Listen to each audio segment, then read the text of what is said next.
تو ایک صاحب نے کہا دوسرے سے کہ آپ نماز جنازہ پڑھا دیجیے. وہ بھی بہت ہائی فائی پڑھے لکھے تھے کہ بھائی ہم کو نماز جنازہ کی نیت نہیں ہے. تو جس میں جسٹس نور الہدیٰ صاحب تھے ان کو بڑا کمک ہوا. 1000 مسلمانوں کا اجتماع ہے اور اس 1000 پڑھے لکھے مسلمانوں میں ایک آدمی بھی ایسا نہ نکل سکا جو نماز جنازہ پڑھانے کی صلاحیت. انہوں نے سوچا کہ ایسا مدرسہ بناؤں گا جس میں دین اور دنیا دونوں کی تعلیم ہوگی. تو انہوں نے مدرسہ اسلامیہ شمس الہدیٰ. وہ جو آپ دیکھتے ہیں مسجد میں سامنے قبر نظر آتی ہے وہ جسٹس نور الہدیٰ صاحب کی قبر ہے اور انہی کے نام پر اس مسجد کا نام ہے نوری مسجد. مدرسہ اسلامیہ شمس الہدیٰ کے منشور میں لکھا ہوا ہے. اس کے دینے والے جسٹس نور الہدیٰ سنی آدمی تھے. لکھا ہے کہ یہاں میلاد شریف کی محفل منعقد ہوگی ہر 12 ربیع الاول شریف کو اور صلاۃ و سلام ہوگا. جس صلاۃ و سلام کے پڑھنے والے نے مدرسہ دیا, عمارت بنوائی, تعلیم دیا ہے اور منشور میں لکھا ہے, اب انہی لوگوں کو صلاۃ و سلام پڑھنے کی اجازت نہیں تھی. جس کی لاٹھی اس کی بھینس. استاد العلماء قاضی ضلع ویشالی مفکر اسلام حضرت العلامہ حضرت علامہ مولانا الحاج الشاہ مفتی محمد علی رضا صاحب اللہ مصباحی مدد اللہ العلی نورانی کا خطاب سننے کے لیے تیار ہو جائیے. آئیے محبتوں کے ساتھ قاضی ضلع ویشالی کا استقبال کیا جائے. محبتوں کے ساتھ ہاتھوں اٹھائیے, نعرہ لگائیے, نعرہ تکبیر. جو چند لوگ اور ہیں جو موزہ وغیرہ پہنے ہوئے ہیں دستانہ ہٹا دیجئے, اب اتنی ٹھنڈی نہیں ہے. نعرہ تکبیر, نعرہ رسالت, عظمت والدین کانفرنس, سرزمین مادھوپور ویشالی, فیضان سرکار زرگاہی. نعرہ تکبیر, نعرہ رسالت. خدا وہ جذبہ عشق رسول سے سب کو نبی سے جیسی محبت بلال کرتے ہیں. السلام علیکم.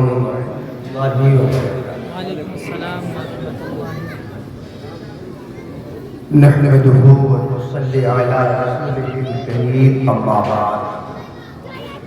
اعوذ بالله من الشيطان الرجيم. بسم الله الرحمن الرحيم. ربنا اغفر لنا ولاخواننا الذين سبقونا بالايمان. صدق اللہ العلی العظیم. درود شریف پڑھیں. اللہم صلی علی سیدنا و شفیعنا و مولانا محمد بارک وسلم. صلاۃ و سلام علیک یا رسول اللہ.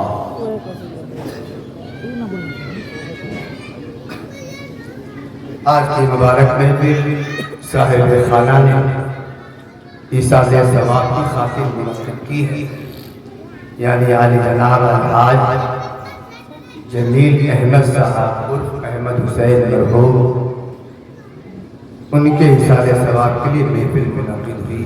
سب سے پہلے ہم سب لوگوں کا اخلاقی فریضہ ہے کہ دعا کرنے کے اللہ پاک حاجی صاحب کی مغفرت فرمائے اور اپنے حبیب کریم صلی اللہ علیہ وسلم سب سے انہیں جنت میں جگہ ہے.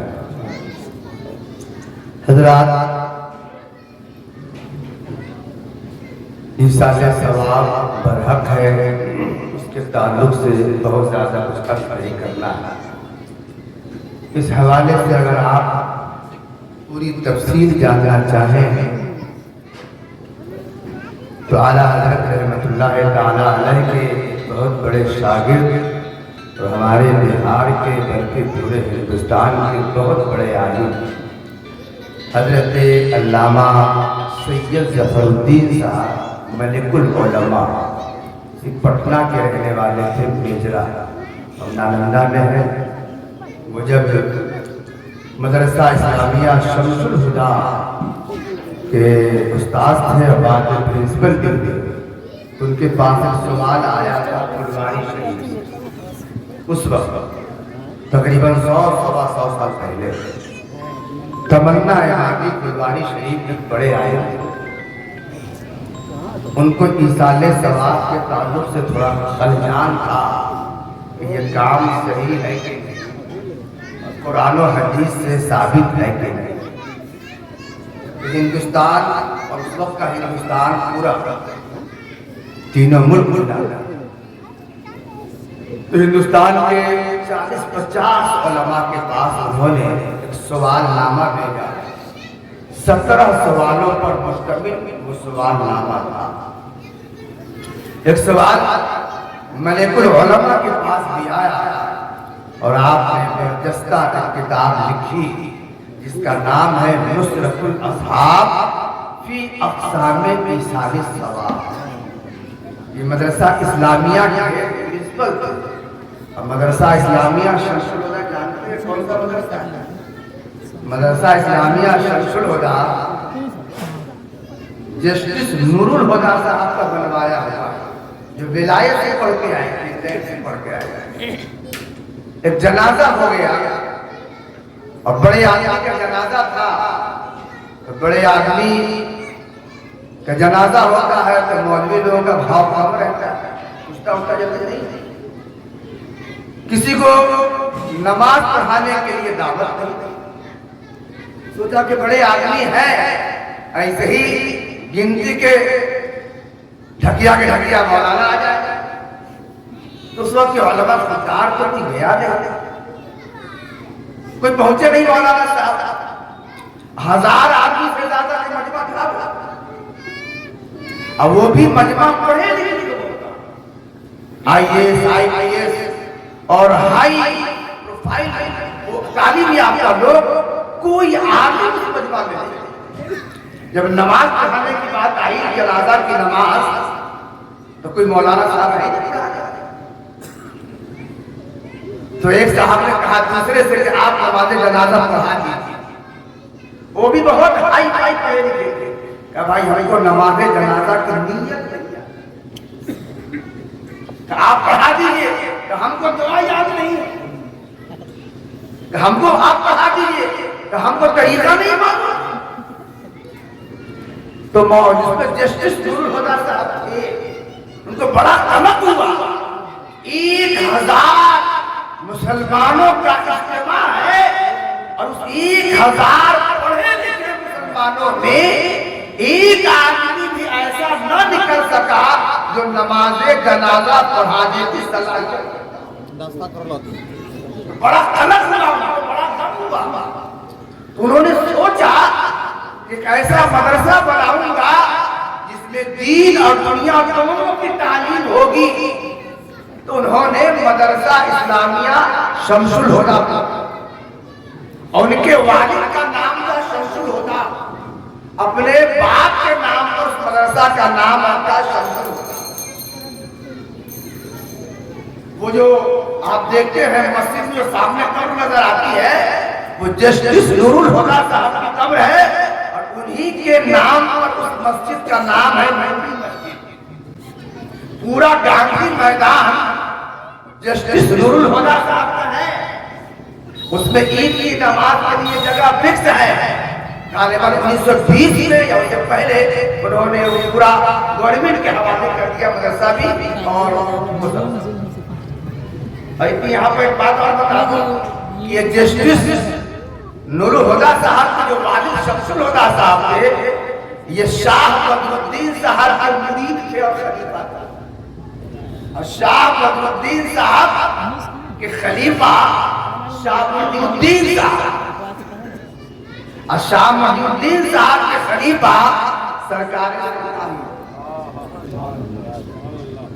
مدرسہ اسلامیہ شمس الہدیٰ کے منشور میں لکھا ہوا ہے، اس کے دینے والے جشن سنی آدمی پہ لکھا ہے کہ یہاں میلاد شریف کی محفل منعقد ہوگی، ہر 12 ربیع الاول شریف کو اور صلاۃ و سلام ہوگا، اور سارے معاملات ادا کیے جائیں گے جو معاملات اہل سنت کے درمیان ہیں۔ منشور میں کوئی بھی جا کر وہاں منشور کو دیکھ سکتا ہے اگر اس کا منشور مل جائے تو. لیکن افسوس ہے کہ جسٹس خواجہ غالباً آصف نام تھا جو آگے پرنسپل بنے تھے, انہوں نے میلاد شریف کی محفل 12 کروڑ کے موقع پر منعقد کی اور صلاۃ و سلام کھڑے ہو کر پڑھنے لگے تو وہاں کے حضرات نے کرسیاں چلائی, کرسیاں پھینکی کہ ہم کھڑے ہو کر صلاۃ و سلام پڑھنے نہیں دیں گے. عرض کرنا ہے کہ جس صلاۃ و سلام کے پڑھنے والے نے مدرسہ دیا, عمارت بنوائی, تعلیم دیا ہے اور منشور میں لکھا ہے, اب انہی لوگوں کو صلاۃ و سلام پڑھنے کی اجازت نہیں ملتی. جس کی لاٹھی اس کی بھینس, اس لیے چاہتے ہیں کہ بھینس بھی آپ کے پاس رہے تو ساتھ میں لاٹھی بھی رکھیں. اس کو صرف ایک ہی جگہ مت رکھیے گا, کئی جگہ پھیلا سکتے ہیں. اس بات کو آپ مختلف جگہوں پہ لے جا سکتے ہیں. تو حضرت ملک علماء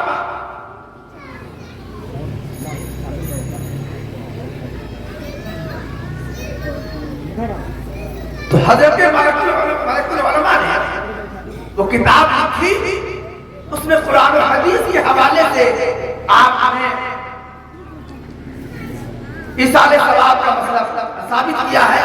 انہیں میں سے 2 ایصال ثواب کی بات میں آپ کے سامنے اختصار کے ساتھ, کیونکہ بہت سے علماء ہیں, وقت کی قلت ہے اور سب حضرات کو کسی میں بقول امامی صاحب کے خطا دینا ہے, اس لیے بس چند بات. ایصال ثواب کا ایک طریقہ ہے قبر کی زیارت, قبروں کی زیارت. یہ ایصال ثواب کا مسلم, مستند اور حدیث کے مطابق یہ طریقہ ہے. اسلام کے ابتدائی زمانے میں, شروع زمانے میں حضور صلی اللہ علیہ وسلم نے قبر پر جانے سے لوگوں کو, مسلمانوں کو منع کیا کہ قبر پر نہیں جایا کرو. حضور نے منع فرمایا. کیوں منع فرمایا؟ 2 وجہ. ایک وجہ یہ تھی کہ مسلمانوں میں جو لوگوں میں, ہمارے جاہلیت کے لوگوں میں جو شرک آیا تھا وہ قبر کے حوالے سے آیا. اس زمانے کے لوگ قبر پہ جاتے تھے, شیطان وسوسہ ڈال دیتا اور قبروں کے ساتھ بھی وہی معاملہ کرنے لگے جو معاملہ وہ خدا کا کرنا چاہتے. اب حضور تشریف لائے, اسلام کی کرن چمکی, تو حضور صلی اللہ علیہ وسلم نے دیکھا کہ اگر ان کو قبر پر جانے کی اجازت دے دی جائے تو کہیں ایسا نہ ہو کہ پرانی بیماری پھر لوٹ, پرانا جذبہ پھر جاگ جائے. تو جس بیماری سے نکل کر آئے ہیں کہیں اسی بیماری میں دوبارہ پھنس نہ جائے, اس لیے حضور نے ان کو قبر پر جانے سے منع کر دیا. اسلام ان کے دل میں تازہ تھا, پکا نہیں ہوا, راسخ نہیں ہوئے تھے, منع کر دیا. دوسری وجہ تھی کہ قبر اس وقت کسی مومن کی تھی ہی نہیں, اور اگر تھی بھی تو اس کا نگران نہیں تھا, پتا نہیں تھا. جدھر قبریں تھی وہ مشرکین کی قبریں تھی. تو حضور نے فرمایا کہاں جاؤ گے؟ زیارت جو کی جاتی ہے وہ مومن کی قبر کی زیارت کی جائے گی, اور مومن کی قبر تو ہے نہیں, تو زیارت کرنے کہاں جاؤ گے؟ اس لیے حضور صلی اللہ علیہ وسلم نے منع فرما دیا قبروں پر جانے سے.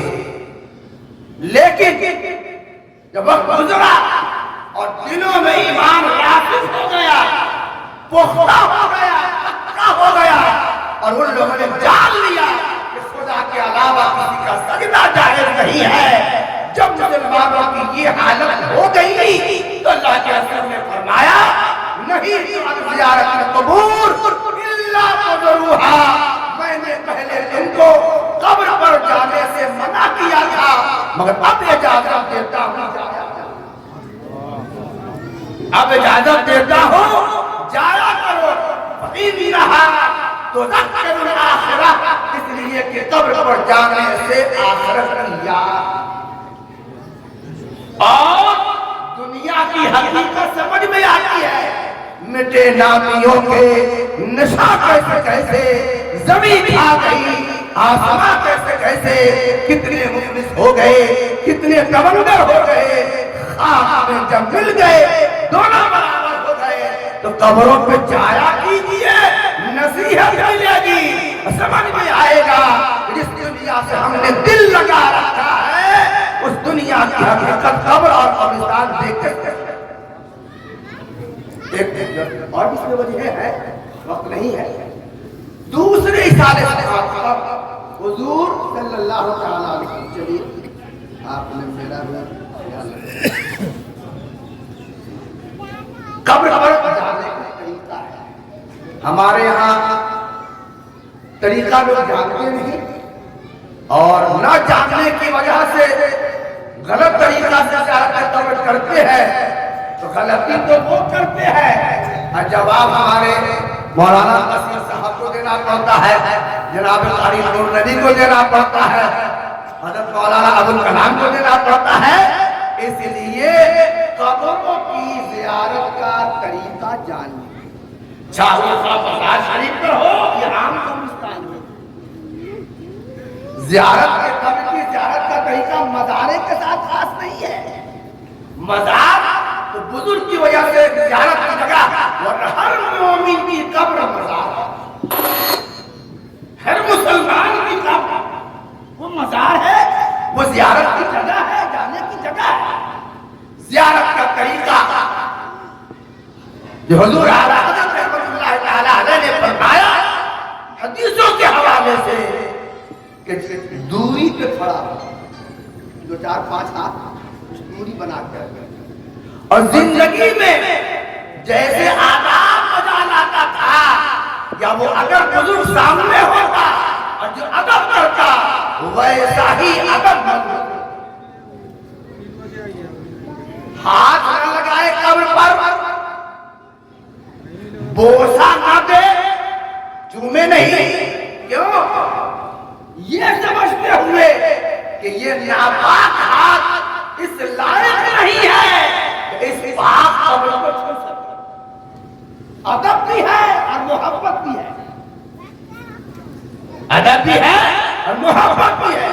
حضور اکرم صلی اللہ علیہ وسلم نے ارشاد فرمایا جب کوئی قبر کے پاس جاتا ہے تو قبر والا اس کو پہچانتا ہے، اور جانے سے اس کی روح کو خوشی ہوتی ہے، اور قبر کی دنیا میں مردے کی روح کا خوش ہونا یہی حال ہے۔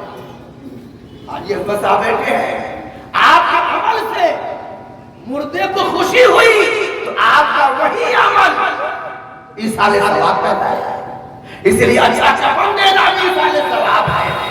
تو قبروں پہ جایا، حضور نے فرمایا جمعہ کے دھاؤ ہو سکے تو روزانہ جایا، ہو سکے تو روزانہ نہ ہو سکے تو ہفتے میں نہ ہو سکے تو سال میں ضرور جایا کرو، جایا کرو۔ حضرات گرامی، مجھے عرض کرنا ہے کہ آدمی اپنے والدین کو بھول جاتا ہے، نہیں آپ گھر پر ہیں تو روزانہ نہ صحیح مگر ہفتے میں خاص کر جمعہ کے دن اپنے والدین کی قبر پر جائیے۔ اجمیر و بغداد جانے والے بزرگوں کے دربار میں ضرور جائیے، مگر جانے سے پہلے 2 قدم کی دوری پر باپ کی بھی قبر ہے، ماں کی بھی قبر ہے۔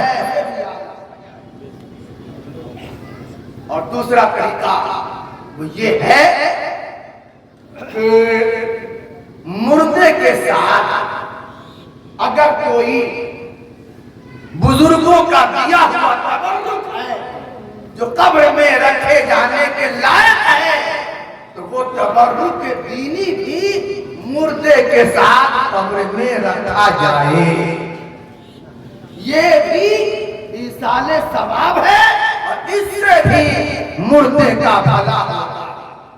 دلیل میں حضرت زید بن ثابت کا نام سنا ہوگا، قرآن شریف میں کسی صحابی کا نام نہیں ہے، کسی کا